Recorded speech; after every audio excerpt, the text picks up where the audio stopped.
Hi, I'm Steve Pleich, and welcome to this very special edition of Voices from the Village. Tonight we'll be talking about AFC Winter Shelter, a community success. As most folks know, through a combined effort of the city and county, every year we offer a winter shelter here in Santa Cruz. Historically, it's been at the Armory, and it was administered by Homeless Services Center. This year, and then generally that will run from mid-November until about mid-April, and it really helps to keep safe and warm the many unsheltered folks we have here in Santa Cruz County. This year, Homeless Services Center, because they're reorganizing at some levels, weren't able to assume the administrative burden of that, and so it was left to other organizations in town to put programs together, to put proposals together, and to make sure that kind of shelter still existed this year. And we're really happy to have with us today two of the people who not only created this program, but are helping to make it successful day to day. Welcome John SHowalter. John. Thank you. And Debbie Bates. Debbie, welcome to you. Thanks, Steve.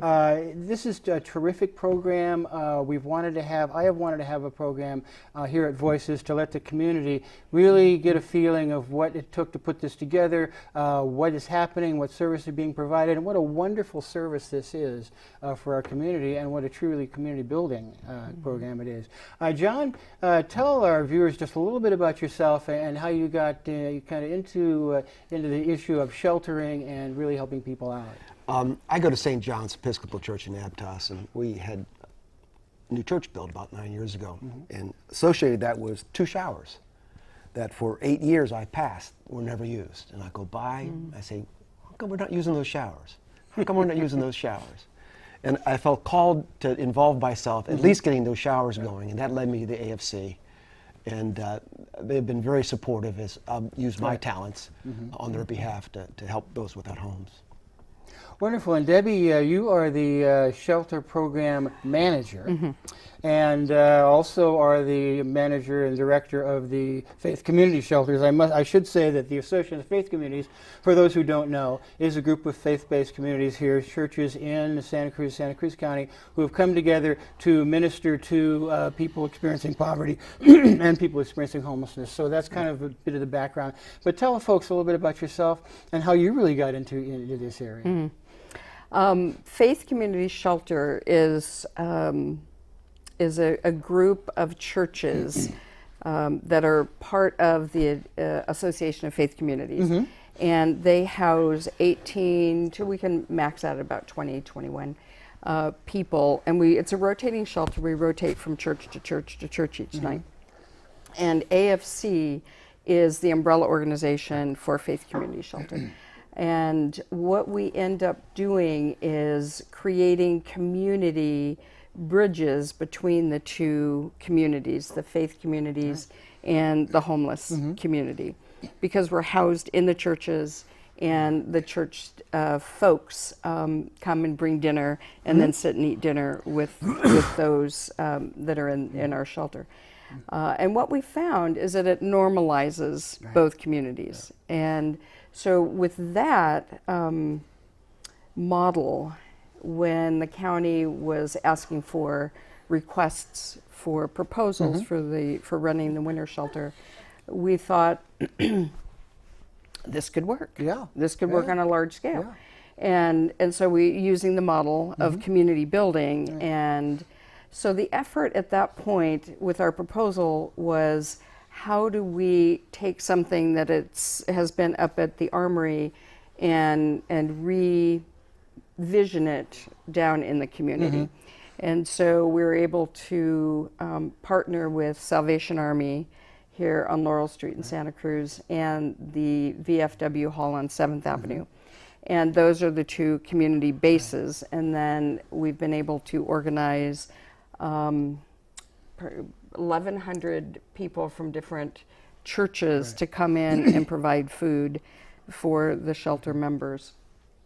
And it's been nothing short of marvelous in terms of those community bridges. Again, it's Faith Community Shelter replicated.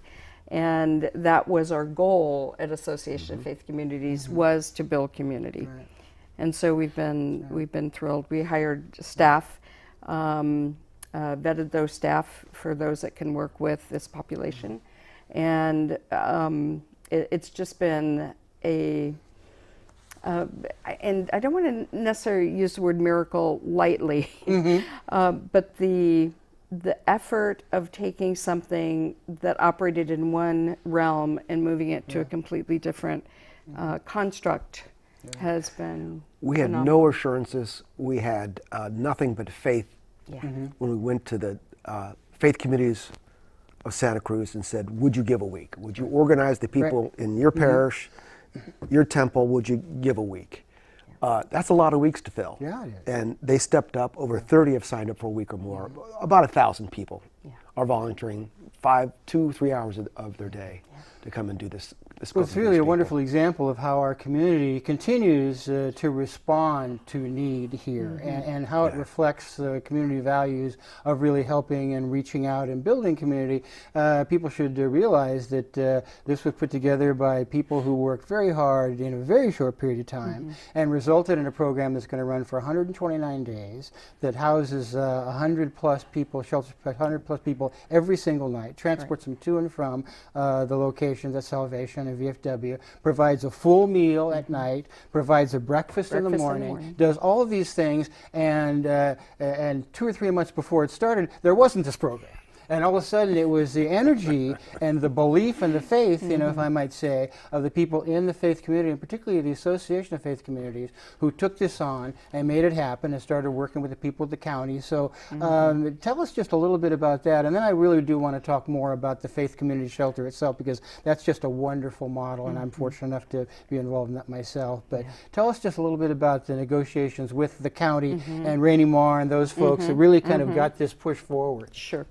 It has really been a collaborative effort between the county, so Rainy Mar, Julie Conway, Tina Scholl at the city, with the city, and HSC, who is our fiscal sponsor. So it's been... With Reb Rebely pulling all it together. Yeah, Reb okay. Rebely. Shout out to Earl Rebely, of course. We can't underestimate what his impact has been in terms of moving this forward. Of course, in terms of moving it forward. So that collaboration, and it continues to be. I mean, we're in constant communication with the county, with the city, with the recent rains and the floods. There was a risk of us having to shut down our intake yard where people come and catch the bus. And so we were, you know, in very close contact with both Tina, with the city, in terms of what they could provide if there was any extra need for equipment or supplies or whatever the need was. But also with HSC, who said, if you need to have a staging area at HSC, we'll do that. So during the entire process, everybody has been very, very supportive. And of course, one of the most important contributions of HSC is Chris Monteith, who was on staff at HSC and is now an intake as a program manager here. And wonderful, a terrific work. Both you and he have shouldered really the burden of the day-to-day physical operation. But again, when I decided that the title of the show is very appropriately A Community Success, it is all about community. And it's all about the community that we're not only building with the people who are working, staffing, volunteering, but also with unsheltered folks themselves. Yes. Because I think they've been remarkably patient and understanding and appreciative, as this has been a very organic process. The first year, as I say, 3 months ago, there wasn't a program, and now there is one that's fully functional. Right. And that was part of our incentive effort and prayer, was to have the folks that were homeless to feel a part of the community. And so what has happened is that when they come into a shelter site, they immediately start setting up tables. They're participants in this community involvement. And they recognize that the folks that are coming in to serve, the folks that are housing them, who stop by occasionally and just kind of visit and, you know, share what their day's like. They understand that they are part of this community as well, and so they want to make sure that they're putting effort into making this work as well. We've had initially some neighbors of both VFW and Salvation Army that were concerned with, you know, these two sites opening themselves up for the homeless. And what we found through communication is that neighbors at VFW and a couple over at Salvation Army have actually stepped in and come to help volunteer. So this is not only just these little enclaves, you know, it's spreading out to the communities and giving a different perspective, you know, for what the homeless population is, and opening some And certainly, John, minds. as a board member of the AFC, you are primarily involved with a lot of the things that happen, that go on, that really made this not only a program that came to fruition in reality, but one that is successful and serves people day to day. The board's participated in this process all the way through. I got to tell you, we're all very concerned that as our annual budget for the shelter that we're currently doing is $60,000 a year. The contract we're administering now is $360,000. This was a five-fold increase in our operations. And it's no doubt there was a nervous Nellies going around it. Communications need to be established. They continue. I have a primary responsibility to make sure Debbie gets the advice and the counsel she needs as she's looking down the road. She takes care of the day-to-day operation. We try to come in and say, well, what would it look like if we did this sometime later? If we made this adjustment, how would that work out? So we really kind of act as really directors. She does the day-to-day. We try to jump in and help as we can. But the response of the community and coming forward as volunteers, the minimum of trouble that comes to the operations allowed us to stay where we're supposed to be, about 10,000 off the tarmac, as the folks that are hired to do the work do the work.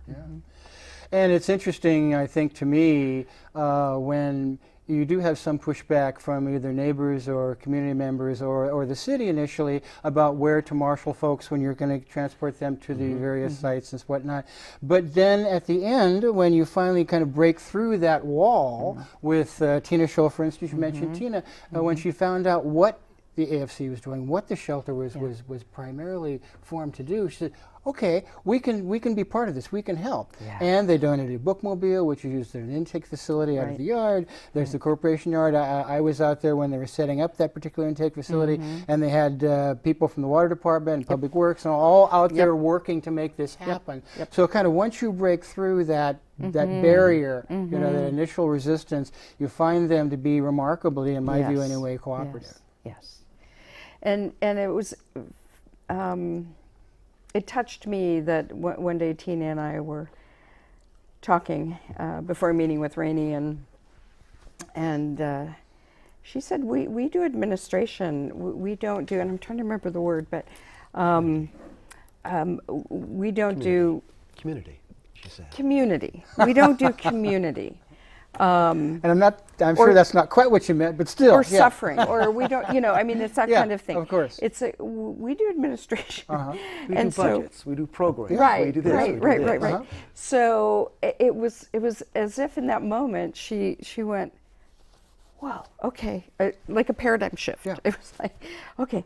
And then from that comment, she said, well, I think we can get a bookmobile. I think we can do, I think we could, you know, we'll make this happen. We'll make this happen. So, and remarkably, they have made it happen, and people who have not seen the physical operation or had an opportunity to be at the VFW or the Salvation Army, or maybe have not gone out to the intake facility, there are waiting rooms, cubicles for people. There's you store their belongings, they store their bicycles, you know, they do all of that stuff. The intake has been very smooth, and as I say, while the unsheltered folks have been very patient with the program has been very patient with itself, you know, as it continues to kind of evolve and get better, because, you know, it always can. And I know that as an AFC Leadership Council member myself, one of the very first items we had on our very first agenda, this is going back 4 or 5 years when it was founded, was a year-round walk-up shelter.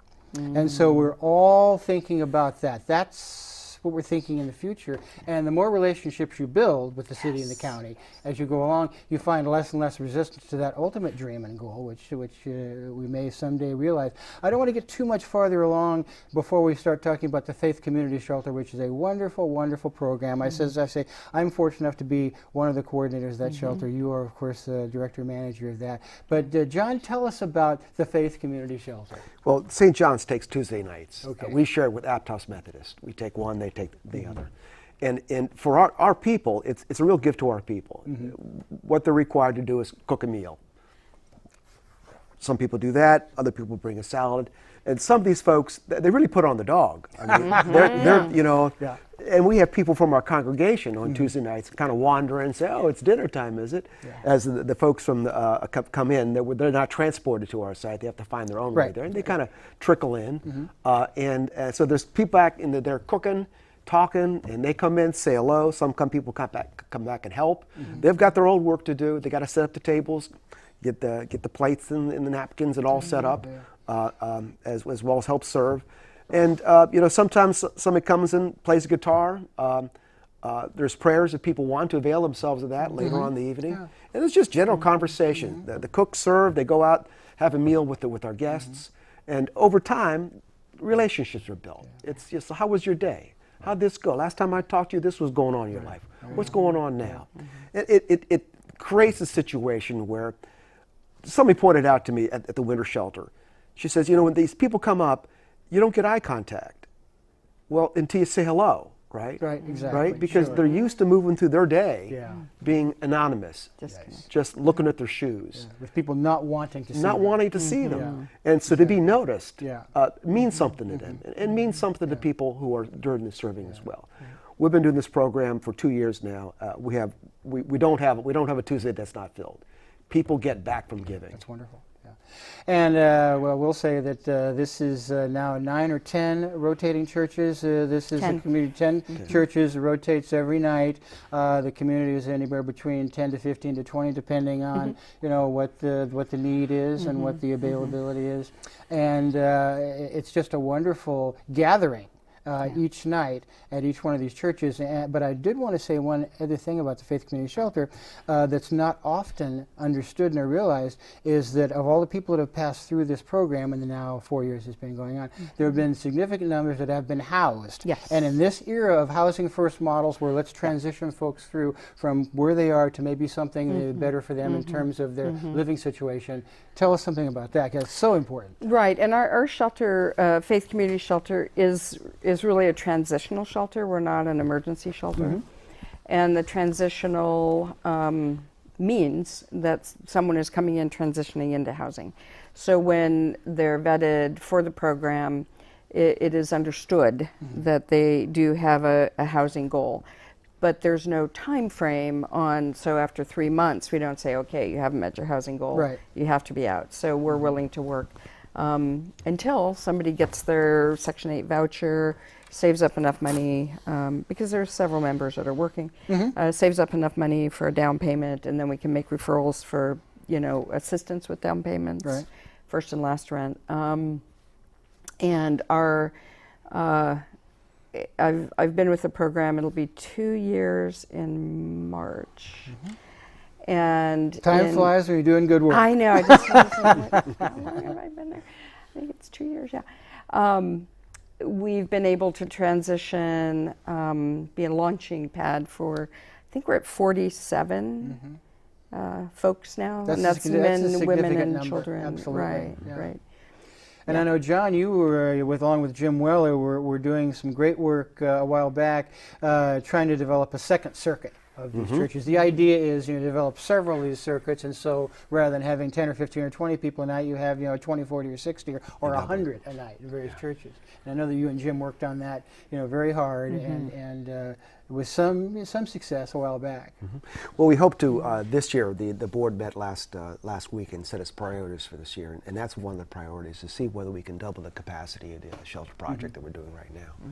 In addition to that, we want to roll out a program of safe spaces, and that would be having RVs park on a faith community property. The county allows, by ordinance, for churches to house up to 3 RVs on site without permission or zoning changes. So we hope to move that out. We have one at St. John who's been there a couple years now, who's as much of a member of our community as anybody else. She provides an awful lot to our community. So we hope to roll that out. Great. And then the third goal this year is to begin the planning and hopefully take next year's winter shelter and keep it open year round. So we're beginning to put together the planning committee to take that dream and see if we're ready for that. So now that you've heard all of this about all this great work, you can call and ask these fine folks a question if you like. 425-8848, extension 630 is our number here, so call up and ask a question if you like. But this has been such a remarkably successful start to this program. And I think you would agree that as you go through, there are things you constantly look to adjust and then look to the future to see, well, how is it going to be different and more successful and more effective and perhaps even shelter more people next year. My concern has always been in this age of a lot of federal funding for unsheltered folks that there is a housing first model, that all the money is going into housing first, and they've simply forgotten about shelter. And you know, my concern again has always been that, well, I would like to see people, you know, be housed that would like to be housed, but we don't have this housing stock for them. So while they're waiting for their number to be called, there are hundreds, thousands who are standing outside, you know, waiting to try to get into these transitional programs, and they can't be forgotten. And one of the things that I really admire about and respect about working with the AFC is they've never forgotten that. You know, they've never forgotten that there is a need for people, you know, to be sheltered, to be helped while they're waiting to try to transition into something better. Here's the trouble in Santa Cruz. It's not true in Toledo. It's not true in Tucson. It's not true in many cities. We don't have rental properties for people to move into. We don't. We don't. I don't know what the count's going to come out of this biannual, but we have several thousand homeless people in this town, and there's not rental property to move to. Even if they get it subsidized through Section 8, the landlords don't want to take them because they can take people who are more stable, probably, have a job, have an income, and the guarantee of the federal government is not enough because they can take Section 8 housing and give it to somebody who's more stable. So there's people who walk around with vouchers and can't find housing. So the need for a year-round shelter continues. It's not going to go away until we start beginning to build affordable housing in this town. It's going to continue. And that, of course, I ran for city council, as you know, this last time around, and that was the mantra, really, of just about everybody that ran. It said, let's build affordable housing, while simultaneously bemoaning the fact that our rental stock is being really stressed by students and the workers and vacation rentals and people who are actually holding Section 8 housing vouchers that can't get in. So it's a very good point to make that we just don't have the rental stock to allow us to help people transition. And I think that at some point, maybe some more enlightened leadership on council this year, there's some folks who may be able to do some good work on that, but we'll see. But in the interim, the need for these programs continues to exist. And that's why this work, I think, is so important and really so gratifying, I think, too. And to really continue to, I mean, for the emergency shelters or transitional shelters, to be able to work and collaborate with case management as it is, and to be, you know, sharing our resources and being able to keep open doors and to stay in very direct communication, so that when properties come up or when you know, a voucher becomes available, that we can, you know, plug people into what is available, even though it's limited.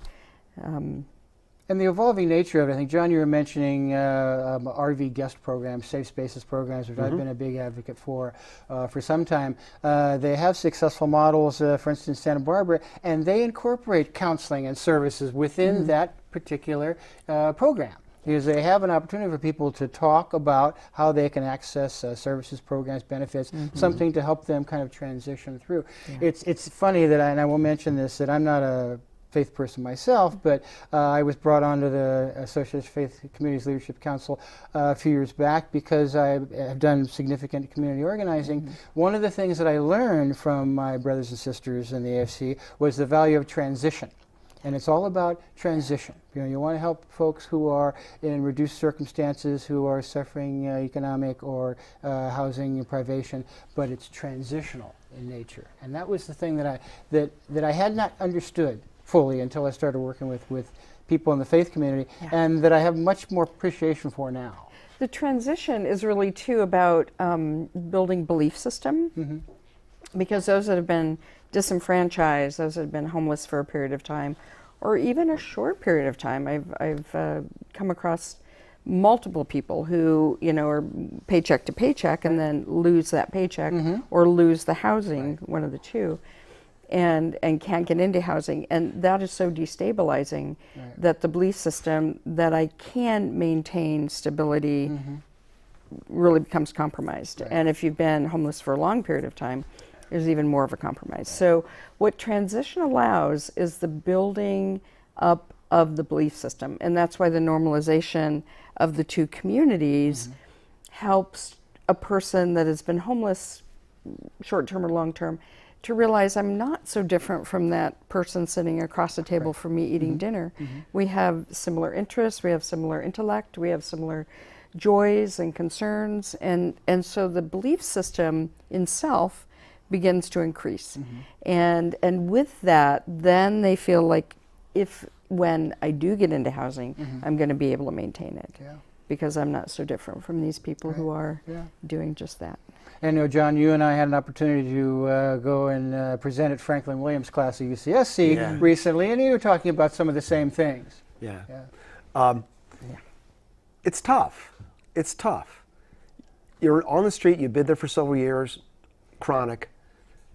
To think that you can turn that around and have the self-confidence and the belief in other people, because every day has been a struggle for you to find a place that's safe to sleep, to find the meal, to hold on to your possessions and not have them taken by the police or taken by another homeless person or thrown away by mistake. Just holding the life together takes all the energy, all the psychic energy a person has. Having a faith community shelter, having a transition center where people can stabilize their life, begin to turn to priorities beyond where's my next meal, where's my next shower, where am I going to sleep tonight. That allows them to begin to take the steps towards long-term planning, which you got to have. Well, we've got a couple of minutes left. This has been a terrific and very enlightening, I'm sure, to our viewers' conversation. I really, as I say, wanted to have both of you on as representatives of not only the Faith Community Shelter, but the AFC Winter Shelter, to let people know that there is good work being done in our community, that a need that exists in our community is being addressed, by people of goodwill, by people of faith, and they should appreciate the fact that this does reflect what I think are the best of our community values. We've got another minute and a half or so. Any last words for the folks about either the Faith Community Shelter or the Winter Shelter that you think would be interesting or of value to folks? Well, I mean, there's always an opportunity for anyone to be compassionate, to be open to those that are relatively, they feel themselves to be invisible. Right, and or that others believe they want them to be invisible. So, one of our women said it in our shelter. The best someone can do is to say hi, is to look a homeless person, or someone that looks homeless,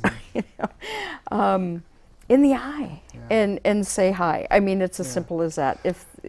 I mean, it's life changing. Well, I must say, on a personal note, it's the one thing that among the things that I respect about both of you is that you do look the unsheltered, the less fortunate in the eye, and really believe that that you can and will and should help them. So that is very much appreciated, not only by me, couple paychecks away, but a lot of people in this community. They say that the reason we're so scared about this is that we're a lot closer to being poor than we are to being rich. That's right. Anyway, John SHowalter, thank you so much for being here. pleasure. Thank you for Thank all you, your great work.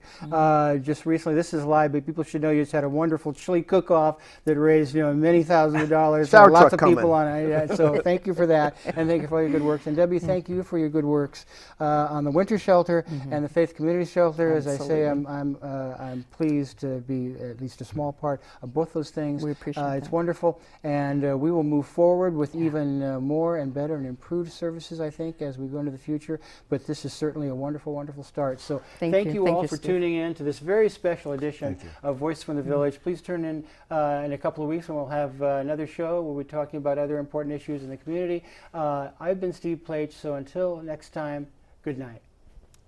Yeah. No,